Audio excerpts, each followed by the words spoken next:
Hi, I'm Darren Palmer, and this is Almost Home, a podcast about dreamers still finding their place. My career has taken me many places, from design studios to your TV screen. With this podcast, though, I'm going somewhere completely different. Today, I get to know the iconic craftsmanship of the one and only Hayden Cox, designer, entrepreneur, and founder of Haydenshapes Surfboards. In his gorgeous home in Palm Beach, we talk surfing, business, and building a home with only an eye for design and a dream. So let's step inside with Hayden and hear how he's finding himself almost home. You've seen me find the perfect cushion, the best lighting, and the colors that just bring a space to life. But design is more than just what you put in a space, it's also about what you take out. I call this clutter management. My best find for ticking off this box? The Shark PowerDetect Clean Empty. It's the ultimate cordless vac. It cleans like nobody's business, it auto recharges and empties after every use. The PowerDetect Clean Empty by Shark. Dirt eliminating, designer approved.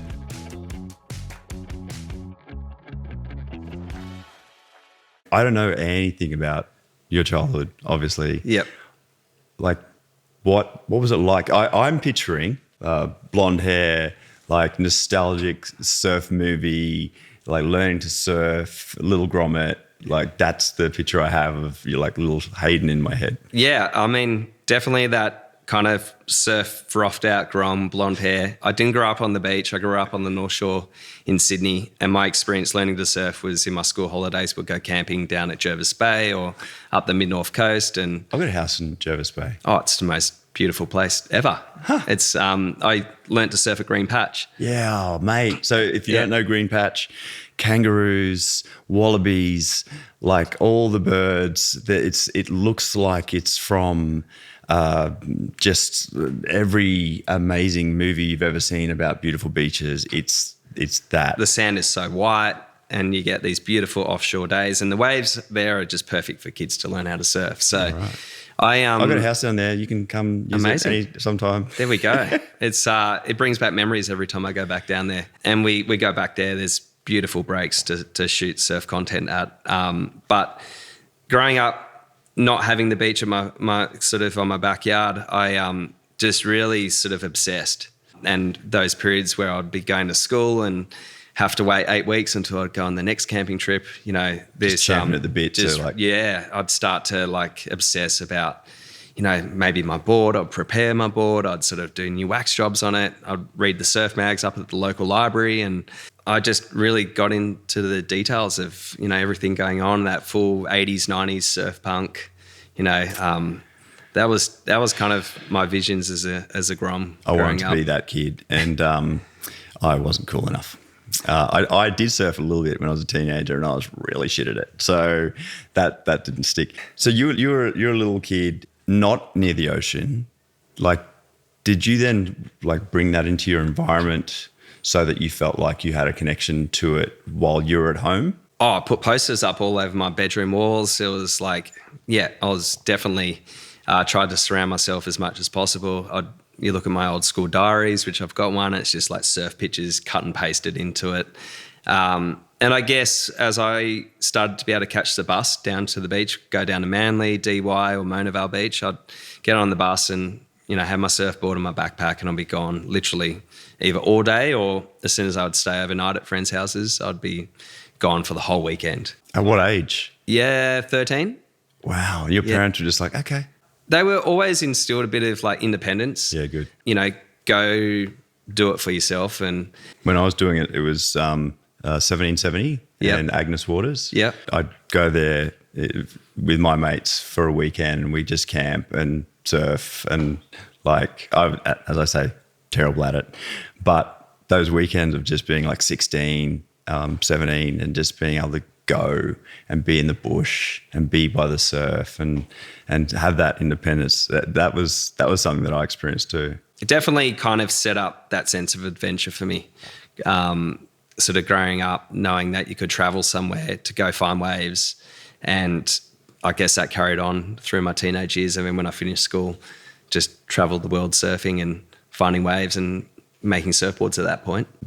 We know each other. I know quite a bit about you. But anybody at home that doesn't know this, I think it's really interesting because you were basically your first design customer. Like you, as a surfer, were frustrated with surfboards, and it just wasn't doing things the way you wanted it to do. So you thought, I'm going to make one for myself, right? Yep, broke my surfboard. Surfboards are too expensive. I'm going to make one that suits me. And I did work experience down at the factory in Mona Vale, and they luckily on the last day let me sort of kind of make a board which was shaping the first part of the process. So shape one side of the board while he showed me the other side, and that board was for myself. And I guess it was a board I collaborated with someone to do some artwork on it and had a little logo on there, and like, you know, your first surfboard, it's definitely a fun process, but I really enjoyed that ability to like make something and craft something and design something that I wanted to kind of go out and experience myself. And that was sort of working with the way technology was working at that time, and you were taught the way that people were also making things at that time. But then you thought, actually, maybe there's a different point of view to look at this thing, like just like you did when you were a little kid. Yeah. And you're like, okay, maybe I can innovate in this space. Definitely. And you innovated to a point where you have changed the industry globally. Yeah, it was an interesting process. I kind of shaped out of someone else's factory for the first 5 years, and I got frustrated with the production process and not having control and being able to deliver things for your customers on time. And so I never built a surfboard start to finish, but went out and set up my own factory and learnt on the fly of how to build a board from start to finish. I don't think anyone would advise you to do much? that. Oh my God. I mean, I was like, well, I've watched it being built for the last 5 years. Surely I can figure it out myself. And so I rented a factory, set up my own factory, built it all myself, then started building boards. And I was about a year, 2 years in to having my own factory and being fully responsible for everything start to finish. And I was like, wow, my boards are nothing special. They're no different to anyone else's boards. Like, where is like my unique side of things? You know, I'd sort of been learning and being inspired by, you know, any surfboard that I'd ever ridden, other boards that I'd see around the place. But I hadn't found like my own personal sort of touch on like, well, how would I actually build a board? I've got my own factory. No one's telling me how to build my boards. I've learnt my own way on how I've liked to, you know, go from A to B and get to a finished surfboard. But what about if I had something innovative? I use different materials, and that's where I sort of started to kind of explore the use of carbon fiber, different foams and different resin systems. And I did set a brief for that, and my first point on the brief was that the technology or the way that I wanted to build the board had to be customizable, because that's how I'd learnt making one board to the next, customizing it for whoever the surfer was going to be, whether it was myself or a good mate or just a customer at that point. And so I really wanted whatever idea I came up with, I really wanted it to be customizable. What does that look like is that a data sort of adjustment, an engineering adjustment point of view? Like you've got something that you've designed as a parameter, and then you adjust it based on height, weight, scale. Yeah. Like, how does that work? So it was more around the production process. You had a concept, and my concept had ended up being the parabolic carbon fiber rails surfboard. And I wanted to think about a manufacturing methodology that allowed any shape of surfboard to be built using that technology, and you'll be able to customize the flex pattern to suit that board or that customer. And so it was about figuring out how to ensure that whatever process or whatever manufacturing technique that I figured out, that I wanted it to be able to be adapted from one board to the next. And so that led you to doing some pretty interesting stuff. Like I've seen a marble board of yours. I've seen a gold one, a chrome one. I mean, there's art pieces. Like you've done some really interesting, innovative stuff just in surfboards alone. And then with all that knowledge and this curious mind that you've got of how to innovate on top of the skills that you've already built, then you're like, okay, I'm going to innovate in the resin space, but in product and in spaces. Like, where did that begin? I think it's always been there. It's just as I've kind of gotten older and matured up, I've, tasters and interests have kind of evolved. I still have the 80s, 90s surf grom in me. That's never going to ever sort of die off. But as you sort of get older, you start to see things differently, and you're like, how could I sort of maybe take an idea or a material like resin that I've been laminating onto surfboards for the last 20 years, like how, and the collaboration side of what I love to do, you come across these sort of little moments where someone pings an idea at you and they're like, what about if you made a retail store out of resin? Who did that? That was Dennis Paphitis from Aesop. Was that the beginning of where that stuff It was kind started? of between that and Daniel Arsham, the artist out of New York that I worked with on a project, and he also was playing around with these little small resin castings, but the idea came about between us of like, well, what about if we did a surfboard cast out of resin, which is a large amount of volume of resin. I've always had that curious nature to explore different design challenges and kind of evolve like my learnings of how to build something. I think that's the curious nature of what I love to do, is like you can have this idea and this vision of maybe it's going to look like this, but the fun's kind of how do you actually get there? Back for more on clutter management? You've come to the right place. It's more than organisation, it's cleanliness that makes sense for your space. Like how the Shark PowerDetect Clean and Empty gets into all the nooks and crannies with its multi-directional cleaning technology. And how, unlike most vacuums, its DuoClean Detect nozzle picks up dirt whichever way you push it, even in reverse. But the best part, the auto empty dock. So satisfying. There really is nothing like a practical storage solution. And it doesn't just auto empty, it auto charges, so it's always ready to go. Refresh your home with the PowerDetect Clean and Empty by Shark. Dirt eliminating, designer approved.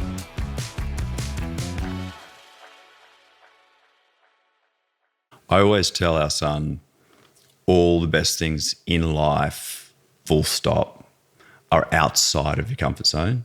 They're 100%. all the things that are outside of the thing that you're happy within. Yeah. And you've got to just say yes. You've just got to just push yourself to land in that kind of zone out of your little orbit and your little kind of world that you're really comfortable in. And then it's a stressful kind of moment. You get anxiety, you get sort of like scared, you have fear, you don't want to fail. You fail a heap of times doing it. Every single project that I've gone and tackled, I've had so many failures to learn how to actually achieve what you actually want to achieve. And you just got to have enough maturity to keep persisting through those down moments, and to keep trying. I swear on the Daniel Arsham project, I think it was like 7 failures of trying to figure out how to build the board and to keep it from a high performance, still functional side of things. So sometimes I landed on the aesthetic and I was like, oh my God, it looks amazing. Oh, you can't surf it. Well, that's not kind of what that's not my brief. I want to create these art pieces that you can actually surf from a performance side of things. So then you go and make it so you could surf it and you're like, oh, it doesn't look that great. That's not kind of achieving it.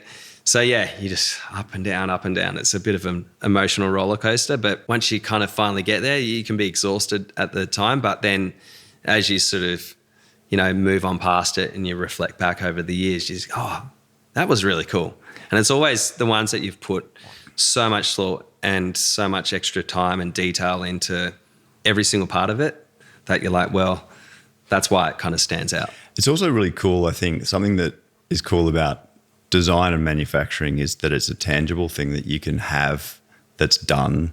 It's this idea that you have in your head that becomes something real, like the console over here. Yeah. And like that's one of the most amazing things about designing things and producing and manufacturing, I think.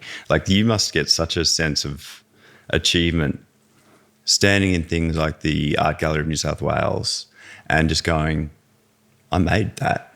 Like I made the bookshop. The bookshop. Yep. Like you're just standing in there going, I worked out how to manufacture and design all of this in collaboration with the architect firm. And I'm now standing inside this idea that I've had to pull apart and work out how to manufacture And I did it with my own two hands and the assistance of everybody that's in your factory, I guess. Yeah. When you reflect back on it and you think about, like, in that particular one, we had over 3,000 different mixtures of resin with different colours to get the gradient through. And, like, in terms of a risk profile, I mean, the risk of one of those things going wrong is just, like, incredible. But I think that's where you need to approach these kind of unique kind of opportunities or projects with a bit of naivety, or put the blinkers on and go, yes, there is a way to actually get to that. And you got to have a bit of blind faith in that. If you just keep focusing on every little detail along the way, take it methodically along in the steps. And it definitely helps planning things out and testing and then sort of scaling things up. So I feel like when I work on surfboards, it's very much in that process. You do one, you get better, you do the next, and you keep evolving it. But, you know, you just got to, I guess, give yourself that faith that you can go and create that vision. Every time I'm asked to do something that I've never done before, I will always say yes and then just prepare. And I prepare as much as I possibly can so that I am as prepared for the thing that I've got to do that I've never done before, so that when I go to do it, I'm like, okay, I've done everything that I possibly can, and this is as good as I can do, and it'll work out, because history shows me I just don't let things not work out. Yeah, I'll wear myself into the ground rather than have something not work out. Yeah, and you just can't give up when you feel like, so many times I've got two projects where I'm like, I can't actually achieve it. It's not the answer's not in front of me right now, and you just got to still keep going, even though you feel like I should just give up on this. This isn't working. But persistence, and you start to think of new ideas and got to solve new challenges. Like, how can I solve this? There's a way. It's this thing that a lot of success sits just on the other side of that decision, and like people can get to the point where they get to this thing where they go, like stopping might be smarter, but success is just on the other side. And you've got to get through that bit, that pain point where things are like peaky. And then that's the only way you get to have the success of the result. Yeah, and you get there and everyone's like, oh, it's incredible. And you're like, but that part of that process was pretty full on. You know, that takes, you just got to keep going at it. But I guess that's, I think exploring those things, like you said, outside of the bubble, they're the things that really end up kind of being sort of key moments in life where you kind of appreciate, you look back and you appreciate and go, I'm glad I actually took that sort of step to kind of go outside the comfort zone. And I've learned something. I'm a different person now because you've got a new experience. And the Art Gallery of New South Wales, like that was a really cool project. Like the manufacturing of that amazing bookshop. Like, tell me more. So you worked with Akin Atelier, yeah, and then the overarching architect Sanar, and then by brief from the Art Gallery of New South Wales. So the gallery shop, the bookshop was inside the foyer, and so Kelvin from Akin Atelier was designing the whole gallery shop, and part of that, which was the outside of it, was made from resin, and there was this concept to kind of work with us and design up the exterior walls that would be made from resin, semi-transparent in some parts and fully transparent in other parts. And then in gradient too, right? Yeah, it's definitely through the design process and working with a custom-made formulation of a bio-based epoxy resin that I developed for the project. That, as you do, wanted to use the opportunity to, develop something, because you don't get those opportunities in surfboards when you're using smaller volumes of resin. So for me, it was a great opportunity to work with my surfboard manufacturing, the resin supplier for our surfboards, and develop a bio-based epoxy casting resin. Yeah, and so, sorry, you developed something new that you'd never done before for a massive project that had a lot of eyeballs on it. Yeah, that's the way I do it. Yeah, that I'd never done before. It was a lot of firsts on that project, but I was stoked that, Kelvin was, reached out and, wanted to work with us and saw something special in that resin work. And it was a fun project all around, quite stressful at times, but collaboratively, that was an amazing project. Yeah, it looks sick. If you haven't seen it, you need to check it out. It's unbelievable. So you've designed furniture for yourself that sells in Space Furniture. You've designed commercial spaces with Blaney North for Crown. You've designed the Art Gallery of New South Wales bookshop. You've worked with Audi Australia, which is where we met. Yep. Like this is one of these surreal situations, right? Like I feel like when I was in that environment, because I was Audi Australia's first non-fashion designer ambassador, and Hayden was the second one. So you don't need to thank me for paving the way for you, Hayden. It's You made it easy for us. No, in fact, that you were just you were the upgrade from me, and you're still with them, and I'm not. I'm the turtle that just keeps plodding along, slowly in the background. But I find often I'll be in a situation where I'll be like, what am I doing here doing this? Why me? And like Audi was definitely one of those things for me. Like I was like, when they asked me to be ambassador, I got to do all these things that I would pay to do. And I had all these experiences driving cool cars and having race experiences and Audi Race Week and all these cool things. And I'm like, when are they going to notice? Yeah. Oh, definitely. You pinch yourself when you're like, wow, look at this opportunity that's kind of presented itself. And I guess that's, it's pretty, sometimes, you definitely second guess. You're like, what am I doing here? Like, I'm a surfboard guy, like, does anyone even know what a surfboard guy does? But I guess as the adventure and journey continues, like, you start opening up different doors and you meet different people.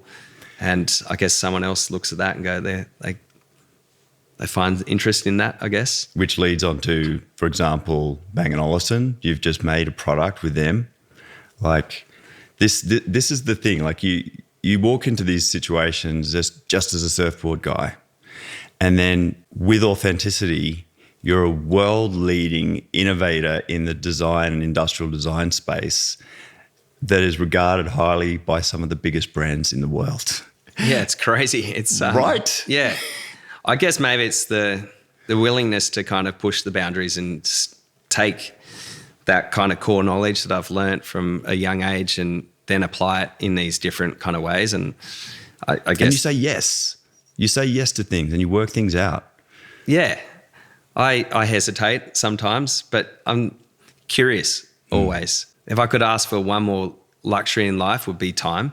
Yeah. Where you could approach every one of those, unique opportunities where you didn't have a million other things going on, but then that's also part of the challenge is you can take on these things outside of like my day-to-day of making surfboards and running a surfboard brand. But, you do have to add that to the mix of things and it just makes it even more interesting. And I guess it's also kind of sets us apart of like other surfboard shapers, and we have a unique sort of different take on things because we do those different kind of projects on the side, and there's no rhyme or reason. There's no planning of any of that. It's just an opportunity comes up. Is it a challenge? Is it interesting? Is there, am I going to learn something from it? Start with a vision, but if you start and you figure out the steps, that's how a home's built. It's definitely not just put up in one day. Well, and we're in the home that you built. Yeah. And it's spectacular. It's absolutely gorgeous. We got to the finish line. We both got to the finish line. We all made the decisions that we had to make so that we could get the houses done. And, I'm happy with mine. You should be exceptionally happy with yours. It's absolutely stunning. What was your biggest challenge with this? Everything.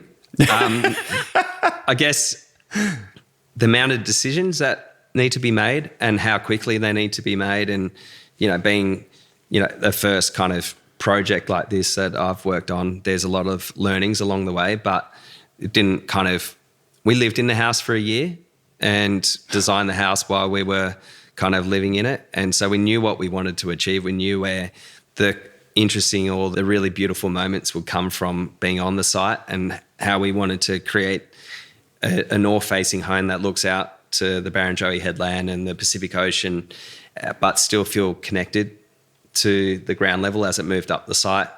And there was like visions around like what would the pool feel like and how high should the pool be and we'd stand in the garden, you get on the roof. And so it was a really natural kind of, I guess, design process. And that continued all the way through the build. And so this is a new build. Like you've removed the house, rebuilt from It was going scratch. to be something different when we first started. Going to be a bit more of an addition, but the old 1950s home was fully water rotted. And so we tore the whole thing down, rebuilt all foundations from the ground up. So yes, brand new build, but it's been an incredible process that, I don't know, my mum must be scratching her head going, you were probably the last person I would have thought to go and work on a house project and be committed and go through that. I'm a very committed person once I start something, for sure. But I've really enjoyed the process and learning about every single trade and how they would approach things and how that, impacts the design all the way through. When I design a house, I already know how it's going to be built. I know, I've already worked out, like people will come to me. It is really frustrating for me, actually. I'd work with the trades and they'd be like, oh, you can't do that. I'm like, yeah, you can. And they're like, no, you can't. I'm like, okay, you do this, then this, then this, then this, then this. You can do it like that, right? And they're like, oh yeah, you could do it like that. I'm like, I know. That's why I designed it that way. I'm not like making things up that can't be done, that are like ethereal ideas. Like I work in pragmatism, like I design for function, and it would drive me absolutely crazy. I mean, for me, this was a whole new process to learn. Building a surfboard or a resin object. I've had 25 or so more years now of that process, and I've evolved how I've learned to do that myself personally. But in the home, I was lucky enough to understand a reasonable amount of that through growing up. I obviously did take in a fair bit.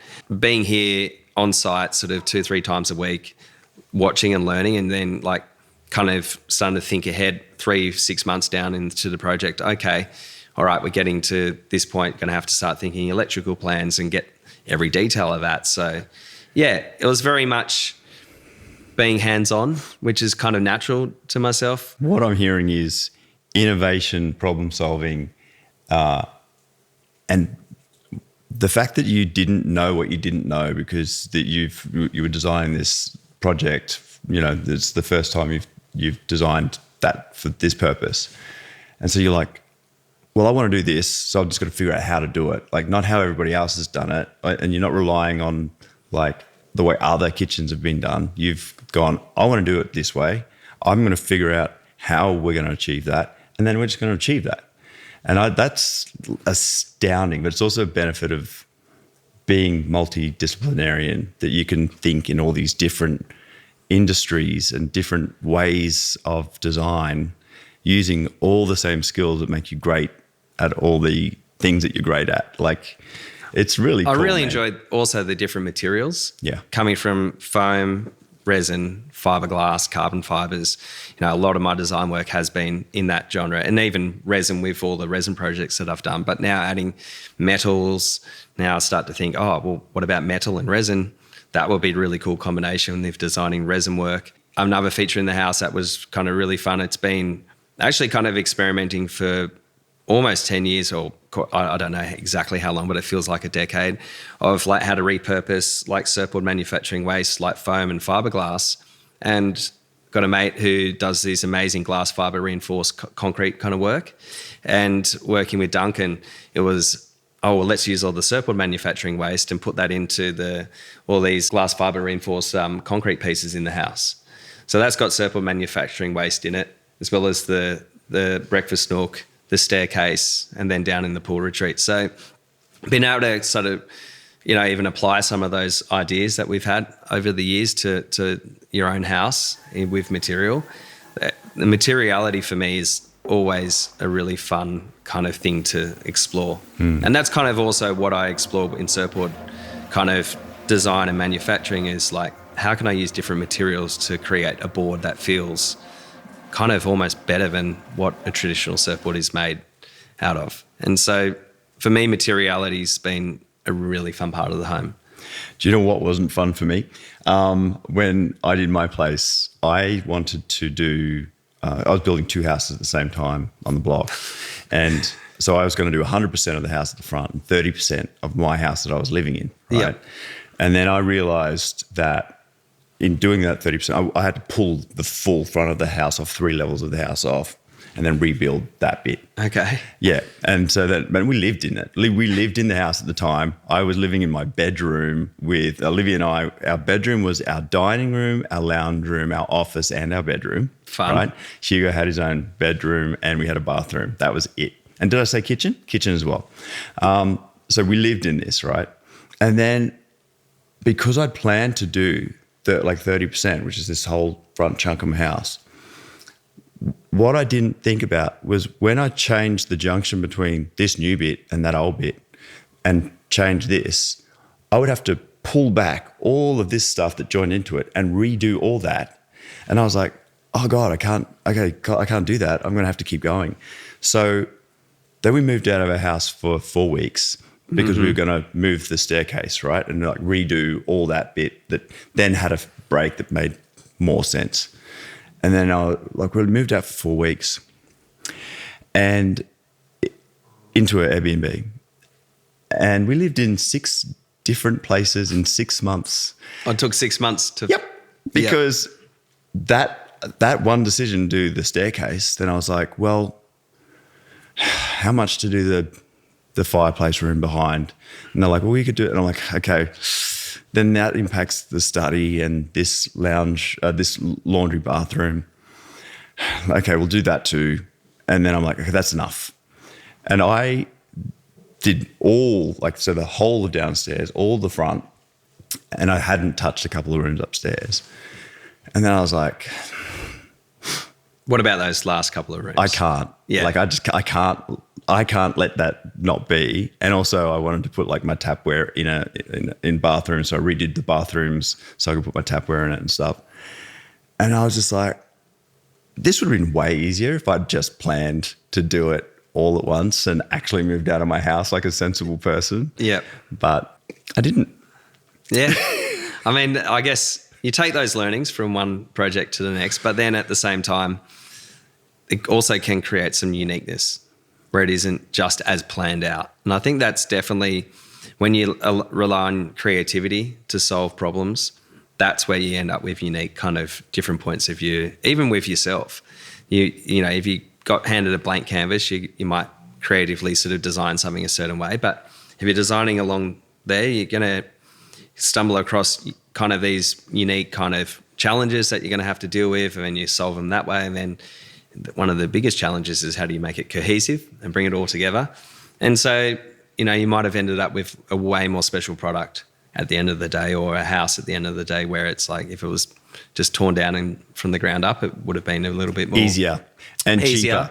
Easier, cheaper, but maybe more vanilla at the same time. But who knows?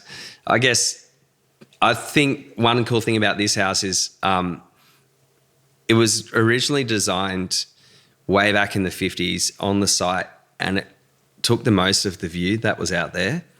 And the way this house has been designed, it was designed on that basis, and it's kind of created this quite a unique kind of home with its split levels and how it gets all these views out in all different parts, and it feels connected at each level. There's grass outside each level, and I feel like that was a fun way to design this particular home, is kind of play a bit of that sort of to the heritage of what was designed here originally and why it was put here. Yeah, I can see that. Yeah. I could totally understand why this is something. So I definitely I do that in surfboards a lot as well. Look back to the heritage and the history of like certain design curves and details, and bring those in a more, in my own personal kind of take on it, in a modern way, but kind of have those little kind of nods to a bit of heritage there. So Speaking of heritage. Yep. As the little kid that your mum thought would never be the one that would ever apply themselves to do a project like this. Yep. What did your mum think? No, Mum is proud. Definitely, I think she's aware of probably the stress that's gone into, like, you know, the big sort of big leap of faith to kind of tackle a project like this. But, you know, I do it for Danielle and myself and the family. Yeah. That's who we did it for. Yeah. And we love living in the home. It's amazing. So it's been a cool project to do, and I'll do it again. You know, it's fun. You know, maybe it could be a coastal beach house, Jervis Bay down. Yeah. That would be cool. Maybe I'll sell you a house down there. Yeah. I don't want to sell a house down Nah. there. It's unreal. I'm never selling that house. Yeah.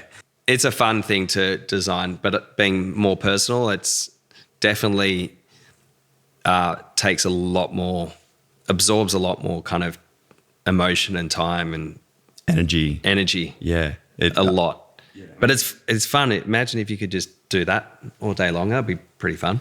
Kind of doing that. What I do. Yeah. Except I don't get to do it nearly enough. I would love to be doing this sort of stuff day in, day out. Just for yourself. Just for myself. Enjoying it and then moving on, you know, sort of doing your next one. That was my conversation with Hayden Cox. What a legend. He's proven that every design challenge has a solution if you know how to look. If you enjoyed this episode, don't forget to like and subscribe and share it with a friend who'd love to hear it too. And thanks for joining me.